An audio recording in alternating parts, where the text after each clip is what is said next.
Najee, we've seen you hurdle defenders going back to your Antioch days. What do you recall about your first hurdle at Antioch, and what kind of sparked the habit? What got you doing that? Why do you enjoy that? Oh, this is Ron from San Francisco. Is that Ron from San Francisco Chronicles? Can you hear me, Ron? Yes, sir. It is me. What's up? You ain't gonna say nothing? What the heck? What's up with it? How you doing? Don't act fake now, Ron.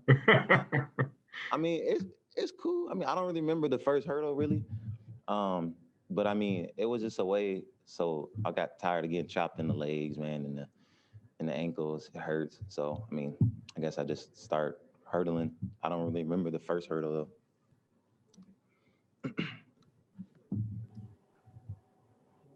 Thank you. Our next question comes from Pat Ford. Pat? Najee, now that you're almost a year removed from the decision you and several of your classmates made to come back to school, what's the feeling like to being this close to having everything work as you all had hoped? I guess you could say it worked out. The decision was, of course, of us coming back. We all came back, we made a decision, and really in the beginning, I think we all agreed on that. Like, you know, if we come back, we can't come back like and walk through things and like think that like since we're like, you know, coming back and going to be seniors, that it can come easy to us. So we all, I think, bought into like, if we're coming back, we got to come back 100% and be I guess show people the example of how we should practice and how we should play for the young guys coming in. And I think that it worked out so far. Next we'll hear from Dennis Dodd. Dennis? Najee, there was a time when guys like you from California in the East Bay would stay in that region, Pac-12, whatnot. Why are guys like you and Aaron and Isaiah, you know, going east, leaving the area? Yeah, I think. Well, I don't know for them, why they did it, but for me personally, I feel like, you know, they say a lot of West Coast guys can't play, and I guess conferences like this, the SEC. So I wanted to like kill that hype, I guess, in a way, and show that like, you know, we can play. West Coast people can play. We have a lot more guys from the West Coast playing in the SEC than before. So it's good to see a lot of guys travel across. But I think it's good for people to stay home. I think it's good for people to go to other states to get I guess a better experience, a better environment, a different environment, you can say, of culture around here. I've been here in Alabama for 4 years. I learned a lot of new things. The weather, one of them. Being a West Coast guy, you know, used to sunshine. Over here, it's humid, and at first I didn't like it, but when you hear it long enough, you find out that it's like the best place to train for upcoming sports, to train in this humidity. That's how I take it. And just seeing a new culture, a new environment, like I said, and you know, showing people that West Coast guys can play in conferences like this. Next, we'll hear from Dan Hope. Dan? Hey, Najee. Ohio State's run defense has been one of the best in the country this year. Just what do you see when you watch them on film?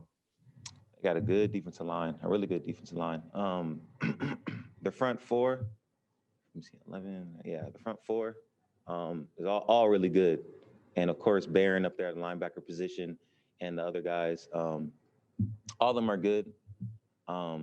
You know, all of them plays a role. All of them are really fast off the ball too. They're really good in dissecting things out, really good at coming down and playing the run and dropping back into coverage when they have to. They're really good lateral movement, stuff like that. They're really good at chasing the ball and really rallying around the ball. They're really well coached though on the defensive side. Their secondary is good. DBs, all of the guys can play. So it should be a good game. Next will be Bill Rabinowitz. Bill?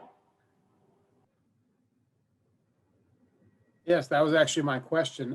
But I'm assuming you guys have the mentality that no matter how good the run defense is you face, you can run the ball. Can you just kind of describe what that mentality is? Oh, can you ask the question one more time? Can you ask the Bill? question?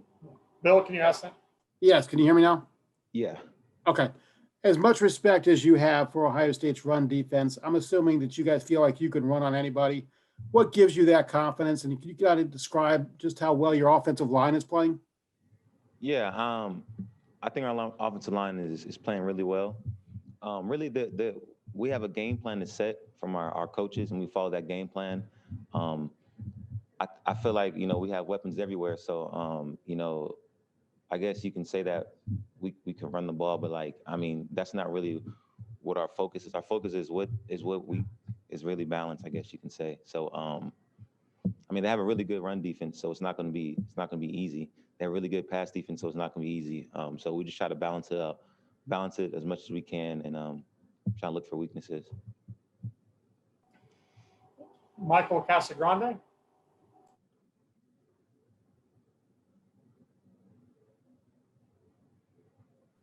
Hey, Najee. Just wondering, what do you hope the legacy of this team will be? You said the legacy? Yeah. How do you hope this team's remembered? A team that doesn't quit, a team that doesn't give up, a team that shows that real integrity, a team that can fight, and a team that that plays as one. Obviously we hope that we can win it all and go undefeated. But we worry about the small things. We worry about the small things first, and then work up to the main event, and that's playing Monday.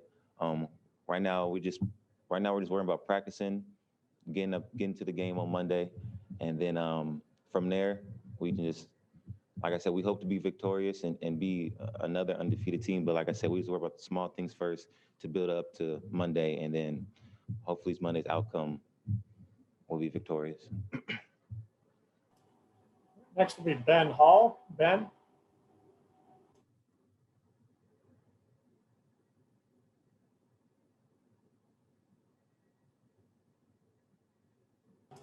Ben, you need to unmute your line. Can you hear me? Yeah. Yes. Hey, Najee, you've played on numerous college football playoff teams at Alabama in the past. What would you say is different about this year's team than previous years? Yeah, like you said, I have played on a lot of playoff and championship teams.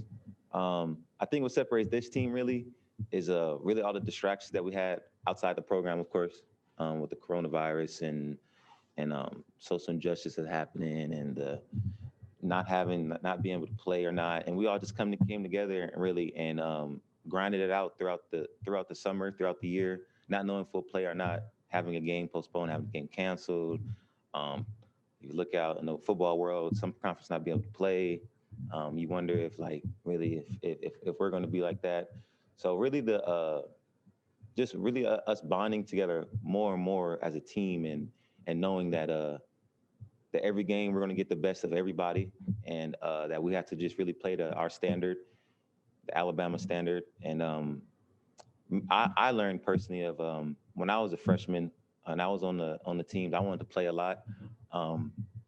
So I wanted to play a lot, and I didn't really have the opportunity to play until, I guess you could say, the national championship, really. But me being here now, I got the young guys behind me, so sometimes I kind of get out the game early so I can let them guys play, so they can get experience, so they can get more reps, so they can get game reps. So when they get in the game, God forbid that I get hurt or something like that, they can be able to. It won't be no drop off or anything like that. And those guys being Jace, Rodell, obviously, Trey, Keelan, all them boys. For them to get as much game reps as possible, get enough game experiences, really that helps out. So I think you can say us bonding together a lot and knowing that, that we need each other. Thank you. Of course. Next will be Patrick Murphy. Pat? Najee, you talked about the talented rush defense Ohio State has. When you have an opportunity to go against a group that you know is going to challenge you, does the excitement level increase a little bit with you guys, the offense as a whole? Yeah, for me, 100% increases, 100%. The best thing that can happen, or the best thing you can do to get me excited, is say like, look at this is going to be the best whatever that we play against, the best run defense, the best passes and best pass defense, the best talent. That always excites me. I guess that's one thing that really excites me in the game of football. Really, is just having to know that across the ball is good competition, great competition. People that's going to be in the next level, people who are won all these awards, stuff like that. And for me to have opportunity to play against these people, that's nothing more exciting to me, really. I love that. I love competition and I love stuff like that. So for me personally, yes, that gets me excited because I know that, you know, it ain't gonna be easy. It ain't gonna be no big runs like that. It ain't gonna be like, you know, I guess you could say the hurdles and stuff like that, or like any like explosive plays. It's gonna be, you know, their best against our best, and then, you know, I gotta make the most of it, and that's what I like. Next up will be Bruce Feldman. Bruce.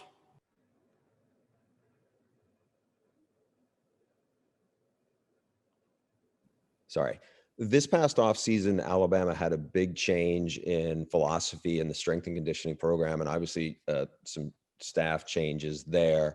How did you think that change happened for you as a student athlete in terms of what they did, in terms of how you train, but also how have you seen it help you on the field this year? Yeah. So obviously the Coach Cock left us to go to Georgia. He you know, it was his time, I guess. Here was up. Shout out to Coach Cock. He was a great mentor for me for the years that he's been here, mentoring me. But we got in Dr. Ray and Dr. Ballou, and we got in Dr. Ray and Coach Ballou, and they came in here and they brought in different things that they had with the program that was out. Like you said, the velocity things, measuring how explosive you are, different type of workouts to complement the athlete that needs to get worked on that specific thing. For me, it was a lot of speed and explosiveness, agility, you can say. I worked with Dr. Ray a lot on that, still to this day. He helped me out a lot, though. Still, like I said, still to this day. He has a workout specifically for that athlete, and that's what you need because not athletes are the same. So you need a program that will help that athlete and what he needs to improve on, and that's what they do a good job of finding out. They know all their players, so they know that, okay, this person needs that, this person needs that. So that helped out all of us really this whole off season. And you know, us having a short off season, there was no spring practice, right? There's no spring practice. Hey, Josh, there's no spring practice, right? Obviously, right? Am I tripping? There was no spring practice. Yeah. So us being those spring practices, we didn't really get to see their whole program, but the little stuff they had, it helped out us a lot. So I'm excited for what they have next year for other guys to see what else they have to provide to better the athlete. Thanks for watching. Be sure to click on that subscribe button so you don't miss a single thing, and come visit us over at BuckeyeGrove.com for all the best Ohio State information on the web.